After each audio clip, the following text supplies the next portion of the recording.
This is a reading in A Course in Miracles, Chapter 17, Section 5, The Healed Relationship.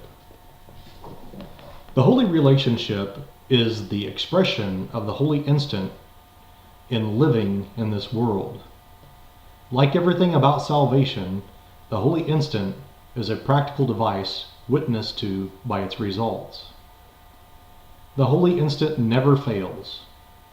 The experience of it is always felt. Yet, without expression, it is not remembered.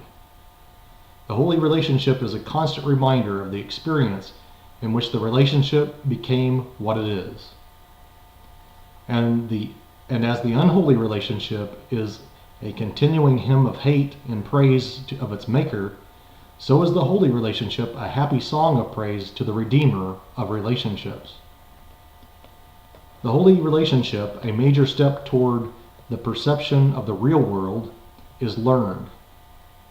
It is the old unholy relationship transformed and seen anew.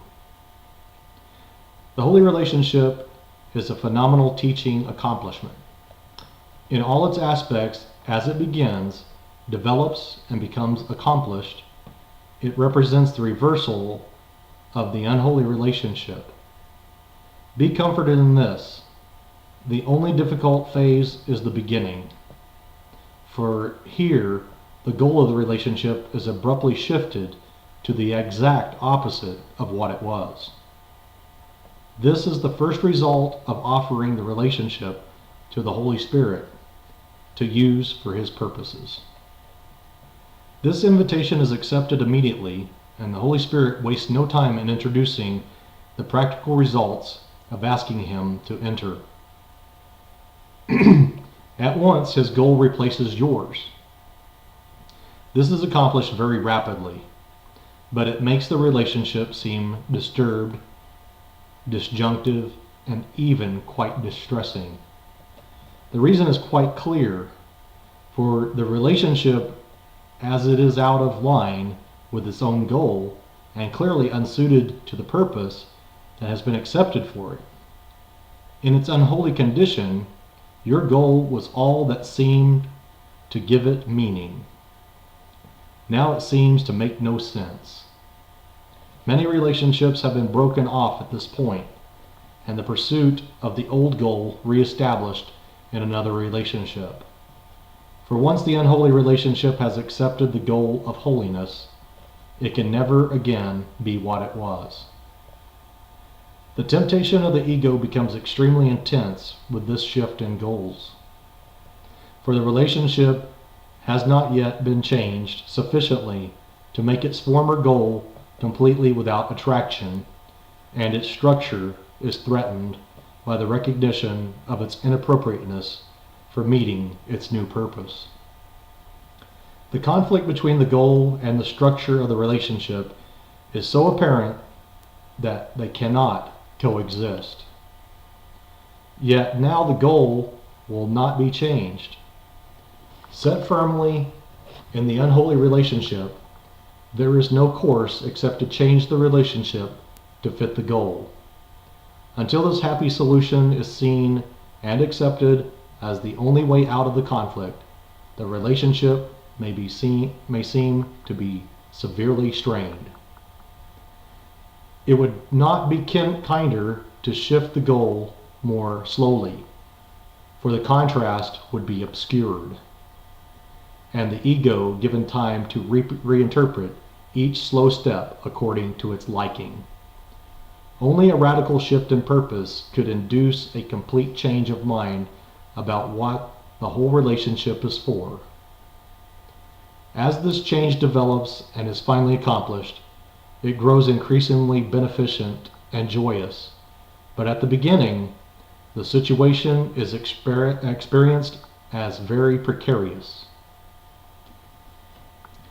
A relationship undertaken by two individuals for their unholy purposes suddenly has holiness for its goal.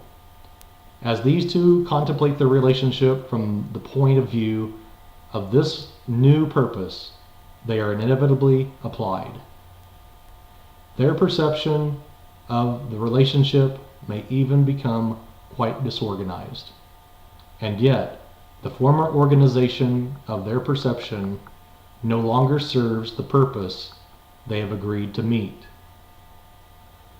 This is the time for faith. You let this goal be set for you. That was an act of faith. Do not abandon faith now that the rewards of faith are being introduced. If you believe the Holy Spirit was there to accept the relationship, why would you now not still believe that He is there to purify what He has taken under His guidance? Have faith in your brother in what seems to be a trying time. The goal is set, and your relationship has sanity as its purpose. For now, you find yourself in an insane relationship, recognized as such in the light of its goal. Now the ego counsels thus: substitute for this another relationship to which your former goal was quite appropriate. You can escape from your distress only by getting rid of your brother. You need not part entirely if you choose not to do so. But you must exclude major areas of fantasy from your brother to save your sanity. Hear not this now. Have faith in Him who answered you. He heard. He has not been very explicit in His answer. Has He not been very explicit in His answer? You are not now wholly insane.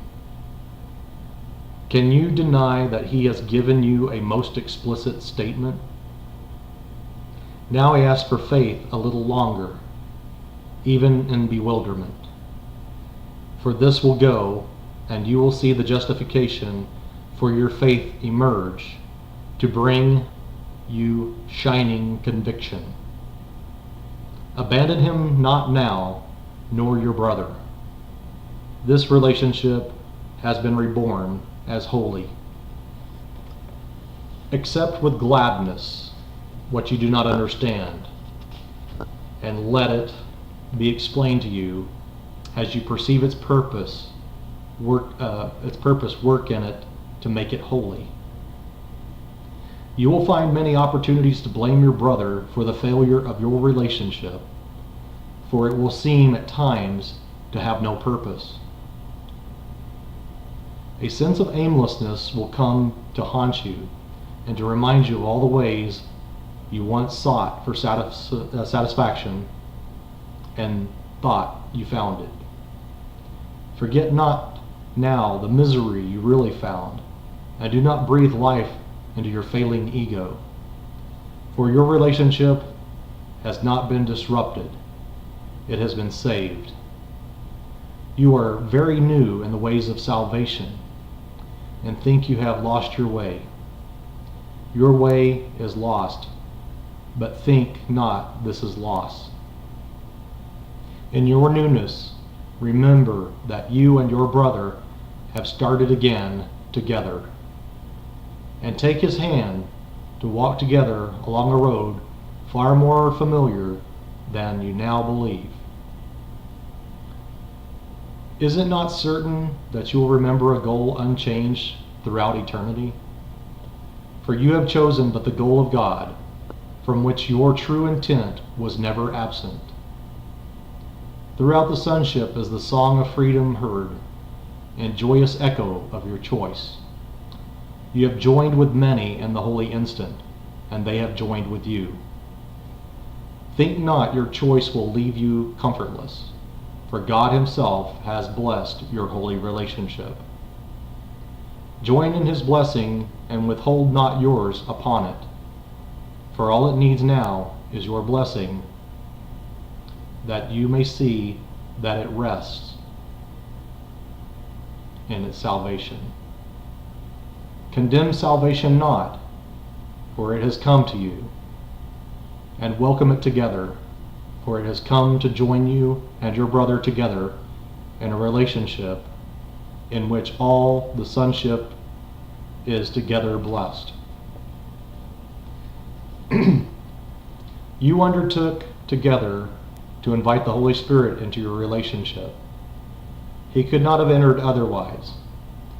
Although you may have made many mistakes since then, you have also made enormous efforts to help him do his work. And he has not been lacking in appreciation for all you have done for him, nor does he see the mistakes at all. Have you been similarly grateful to your brother? Have you consistently appreciated the good efforts and overlooked mistakes? Or has your appreciation flickered and grown dim in what seemed to be the light of the mistakes? Perhaps you are now entering upon a campaign to blame him for the discomfort of the situation in which you find yourself. And by this lack of thanks and gratitude, you make yourself unable to express the holy instant and thus lose sight of it. The experience of an instant, however compelling it may be, is easily forgotten if you allow time to close over it. It must be kept shining and gracious in your awareness of time, but not concealed within it. The instant remains, but where are you? To give thanks to your brother is to appreciate the holy instant, and thus enable its results to be accepted and shared. To attack your brother is not to lose the instant, but to make it powerless in its effects. You have received the holy instant, but you may have established a condition in which you cannot use it. As a result, you do not realize that it is with you still. And by cutting yourself off from its expressions, you have denied yourself its benefit. You reinforce this every time you attack your brother, for the attack must blind you to yourself. And it is impossible to deny yourself and to recognize what has been given and received by you. You and your brother stand together in the holy presence of truth itself. Here is the goal, together with you. Think you not the goal itself will gladly arrange the means for its accomplishment? It is just the same discrepancy between the purpose that has been accepted and the means as they stand now, which seems to make you suffer, but which makes heaven glad. If heaven were outside you, you could not share in its gladness. Yet because it is within, the gladness too is yours. You are joined in purpose, but remain still separate and divided on the means. Yet the goal is fixed, firm and unalterable, and the means will surely fall into place because the goal is sure. And you will share the gladness of the sonship that it is so. As you begin to recognize and accept the gifts you have so freely given to your brother, you will also accept the effects of the holy instant and use them to correct all your mistakes and free you from their results.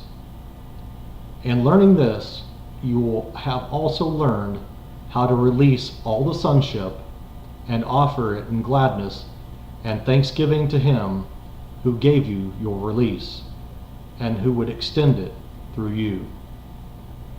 That is the end of the reading in A Course in Miracles, Chapter 17, Section 5.